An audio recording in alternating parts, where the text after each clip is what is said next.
Maduro declared winner in disputed Venezuela election. Caracas. Venezuelan officials declared socialist leader Nicolas Maduro the easy winner of Sunday's presidential election, while his leading challenger questioned the legitimacy of a vote marred by irregularities and called for a new ballot to prevent a brewing social crisis from exploding.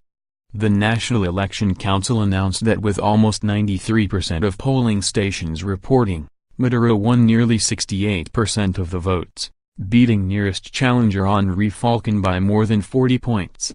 The disputed victory is likely to heighten international pressure on Maduro, as voter turnout was the lowest in a presidential race since the start of Venezuela's leftist revolution 2 decades ago. Even as voting was taking place Sunday, a senior State Department official warned that the U.S. might press ahead on threats of imposing crippling oil sanctions on the nation that sits atop the world's largest crude reserves. The election without any doubt lacks legitimacy and we categorically refuse to recognize this process, Falcon told supporters before the results were announced. Falcon was joined in his call for a new election by third-place finisher Javier Bertucci, who got around 11% of the vote. Bertucci, a TV evangelist, stopped short of challenging the results, saying what he called a mistaken opposition boycott that led to the lowest voter turnout in 2 decades of socialist rule also boosted Maduro. But he said that in the event of a new vote, Maduro should do the courageous thing and desist from running. If Maduro presses forward, he said, Venezuela would explode from a social crisis marked by widespread food shortages and hyperinflation before his new 6-year term starts next January. Maduro immediately called for dialogue with his presidential opponents. But he showed no sign of replaying Sunday's vote. The electoral processes have ended for now, he said, saying that he wanted to spend the next 2 years before scheduled congressional elections to focus on repairing the economy. He also slammed Falcon, who like him was an acolyte of the late President Hugo Chavez. Maduro said he had never seen a candidate dispute results even before they were announced. Sooner or later, they all break in the face of threats from the imperialists, he said, appealing to the U.S. to also reconsider its belligerent stance toward his government.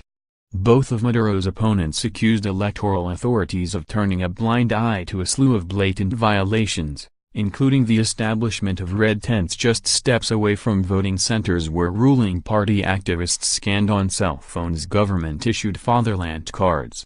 Many voters said they hoped it would bring them a cash bonus or even a free apartment. Under Venezuela's electoral law, any political activity must take place at least 650 feet, 200 meters, from voting centers.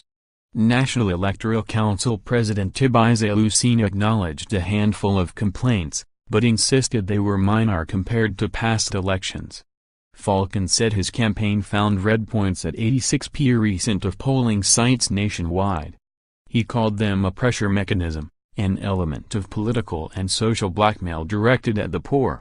Voting centers across Venezuela appeared largely empty for the election despite assurances from government officials that millions had turned out to vote by mid-morning. Turnout in the previous 3 presidential elections averaged around 79%. Chavez, after taking office in 1999, eliminated mandatory voting in Venezuela.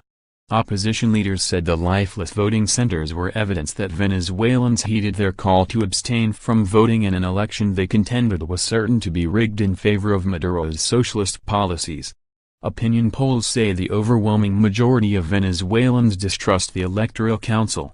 Turnout figures in last year's elections for a constitutional assembly, which the opposition also boycotted, were inflated by at least 1 million votes, according to the company that provided technology for Venezuela's electronic voting machines for more than a decade.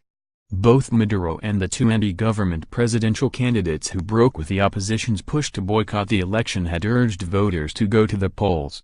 Maduro, setting an example for government supporters who he called on to vote early, cast his ballot in Caracas shortly after fireworks and loudspeakers blasting a military hymn roused Venezuelans from sleep around 5 a.m. He said Venezuelans would provide an example of democracy to the world and brushed back suggestions he was taking the country down an authoritarian path. It's offensive when they say the Venezuelan people are falling under dictatorship, he said after voting. Maduro also said that if he won the election, he would seek an understanding with his opponents on a way forward for the crisis-racked country. "I'm going to stubbornly and obsessively insist in dialogue for peace," he said.